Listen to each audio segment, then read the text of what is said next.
क्या आपको पता है कि हैबिट्स क्या होती हैं, वो कैसे डेवलप होती हैं, चाहे वो अच्छी हों या वो बुरी हों? सबसे पहले हमारे दिमाग में एक थॉट आता है, उसके बाद वो आइडिया बनता है कि मुझे इस पे इम्प्लीमेंट करना है। उसके हमें सिनेरियोज़ हम चेकआउट करते हैं। उसके बाद वो हम इससे इतना इन्फ्लुएंस हो जाते हैं आइडियाज़ से, स्पेशली जबकि वो बुरे आइडियाज़ हों, तो हम उसको एक्शन में कन्वर्ट कर देते हैं।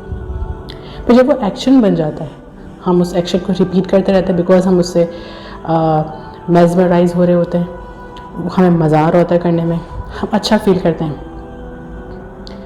और फिर वो एक्शन हमारी हैबिट बन जाता है। And we keep on doing it always without any guilt, because हमने इसको नॉर्मलाइज कर दिया होता है। और जब वो हैबिट और एक्सट्रीम स्टेज पे जाती है तो वो बन जाती है addiction. And I am specifically talking about bad addiction. किसी चीज़ की भी एडिक्शन हो सकती है, बिकॉज वी फील गुड। अल्लाह ताला हम सबको हिदायत दे कि अगर हमें कोई बुरा थॉट आता है उसको हम वहीं पर स्टॉप कर दें, ताकि वो आइडिया, एक्शन, हैबिट और एडिक्शन तक ना जाए।